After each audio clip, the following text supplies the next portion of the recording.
Salve, salve tricolores! Sejam bem-vindos a mais um vídeo aqui do canal. Se você é novo por aqui, não esqueça de se inscrever aí embaixo, de deixar o like no vídeo e também me seguir no Instagram, Alemão SPFC. E agora, sem enrolar, vamos para o vídeo de hoje, desejando uma excelente terça-feira, que Deus abençoe o nosso dia, São Paulinos e São Paulinas. Hoje tem copinha, né, pela segunda fase, inicia o mata-mata para o São Paulo e também para a Portuguesa nesta fase que é muito difícil, tá bom? Muita gente fica, essas primeiras fases da copinha são fáceis, nada disso. Ontem o Corinthians foi eliminado, então já manda aquele abraço para o seu parceiro corintiano, caiu para o forte time do Guarani, muito bom, muito bem encaixada aí a equipe do Guarani, o Vasco caiu, outras equipes também caíram, então vamos tomar cuidado aí, a equipe da Portuguesa é boa, eu já assisti um jogo deles, é um time chatinho de se enfrentar, então, mas a gente vai para cima deles, com certeza vamos em busca aí desta classificação. Campeonato Brasileiro, São Paulo encara nessa segunda, Campeonato Paulista ainda, galera, São Paulo encara nesta segunda rodada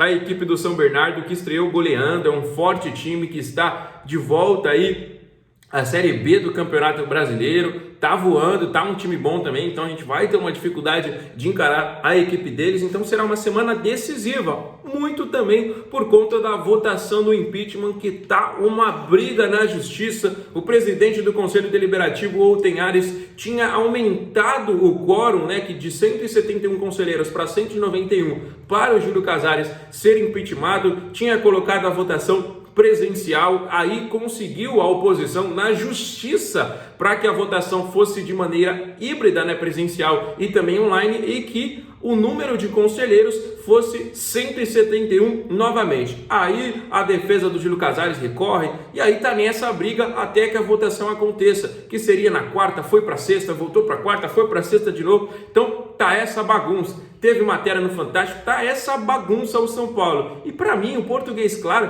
é que precisa de uma revolução. É quase que fosse um país ali que está tomado por gente ruim. E aí as pessoas boas precisam de fato tirar aquilo ali, conseguir o seu espaço. Precisa de uma é quase que uma revolução de fato, né? Precisa tirar toda essa corja, essa coisa ruim que está no São Paulo, instaurado lá dentro, tirar pela raiz, nem que seja à força, e começar do zero. Se não, rapaziada, eu vi inclusive um comentário de um cruzeirense que ele falou o seguinte: meu time, quando passou no Fantástico, investigado por desvio de dinheiro, por corrupção e tudo mais, caiu e ficou 3 anos na Série B. Será que isso acontece com o São Paulo? Porque de fato é uma situação completamente complicada. O presidente do Corinthians foi impeachmentado e o presidente do São Paulo precisa urgentemente sair o quanto antes. Eu não sei o que... eu vou provar minha inocência. Mas eu não sei o que. Ele parece que não tá ligando para esse turbilhão. Já tá, inclusive, indo para outras esferas os protestos.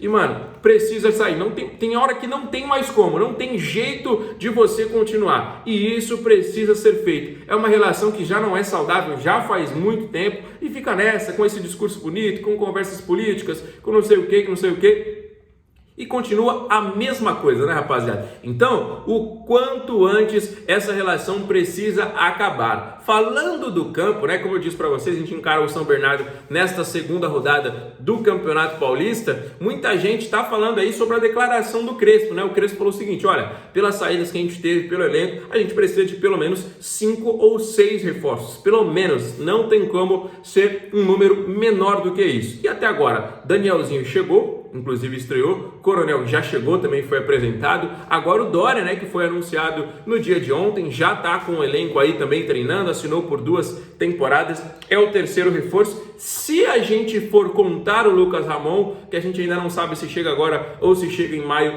já é o 4º reforço, e aí ficou nessa. Alan deu uma esfriada um pouquinho no negócio, né, o São Paulo encontrou dificuldades para convencer o Flamengo, né, para as garantias financeiras de que o pagamento seria de fato feito, o negócio deu uma esfriada. Kevin Zenon, negócio próximo também, mas o São Paulo está buscando aí outros nomes. Já o Crespo falou também, olha, a gente tem que ter um pouquinho de calma também com o Lucas e o Caleri, né, que são outras situações que eu sinceramente já, por mais que seja meu trabalho, às vezes eu não gosto de falar sobre determinados assuntos. E sobre o Lucas e o Caleri, eu sinceramente não aguento muito falar, porque são obviamente 2 das lideranças da equipe, são 2 jogadores completamente identificados com o clube, são 2 jogadores que a gente pode considerar aí como desses jogadores do elenco ídolos, né, dessa história recente do clube, mas que não estão aí em campo, né, rapaziada? Não estão correspondendo, obviamente, passaram por lesões sérias e tudo mais. A do Lucas, o Lucas machucou no início do ano passado,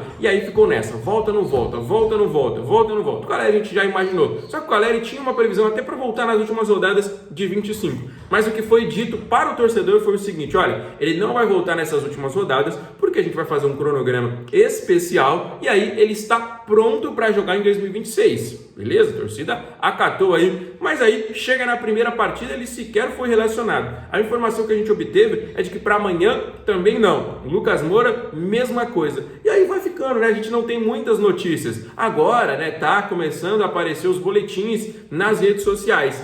Mas é um clube que a gente não consegue entender muito bem, né, o que de fato vem acontecendo. Uma coisa que a gente ouviu aí do próprio treinador Hernan Crespo sobre o Alan foi o seguinte: olha, a gente vai dar um pouquinho de moral, vai dar um pouquinho de respaldo ao Hugo, né? O Hugo que foi titular da Copinha ano passado, campeão, um jogador importantíssimo para o elenco, capitão do Sub-20, mas teve uma lesão séria, inclusive na final, né? Na final em janeiro contra o Corinthians de 2025, ele teve uma lesão também no joelho, e agora ele está de volta, inclusive foi relacionado para o primeiro jogo. Então falou, ó, é uma solução caseira, pelo menos por enquanto, né? O Hugo vai adquirir ritmo, o Hugo vai adquirir alguns minutos, então pode ser aí que o São Paulo, pela informação que a gente obteve, dê uma acalmada nesse negócio, pensando em um volante no mercado para dar mais tempo de jogo ao Hugo. Tá bom, rapaziada? Então essa foi a informação aí que a gente obteve, né? Então seria meio que um novo jogador aí de São Paulo. Então vamos aguardar aí. Eu gosto muito do Hugo, particularmente, acho um bom jogador, acho que se ele tiver minutos, ele vai sim corresponder à expectativa.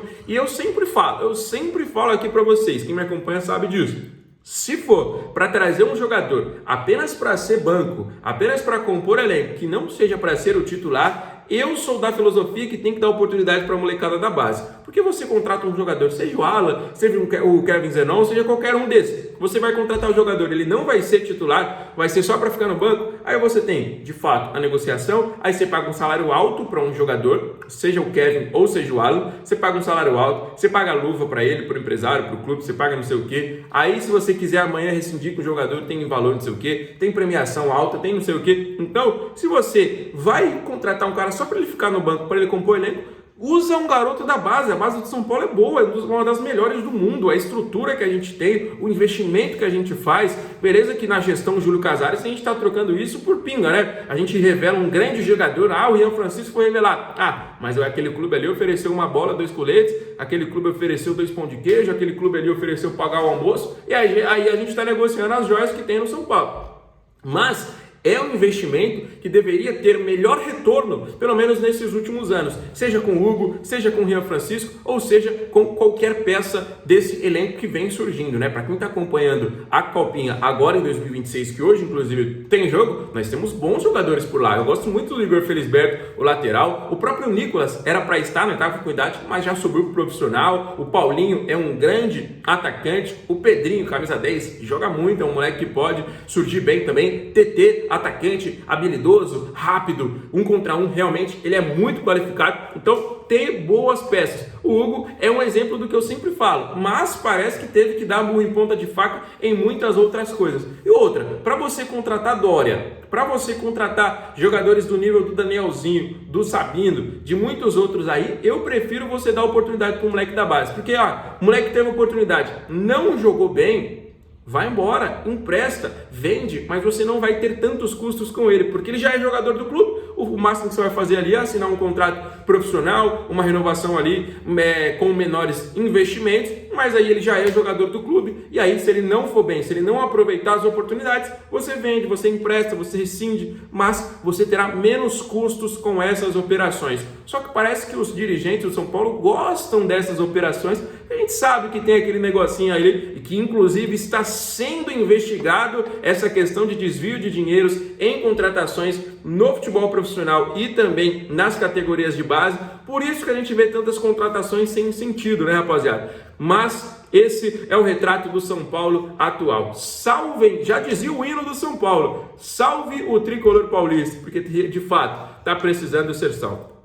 Beleza, galera? Deixa aí nos comentários a sua opinião sobre essa semana que vai ser muito decisiva. Tem Copinha, tem Paulista, mas tem possibilidade de impeachment. Então vamos acompanhar a todo momento aí tudo que vem acontecendo. Fechado? Fique com Deus. Um grande abraço. Valeu!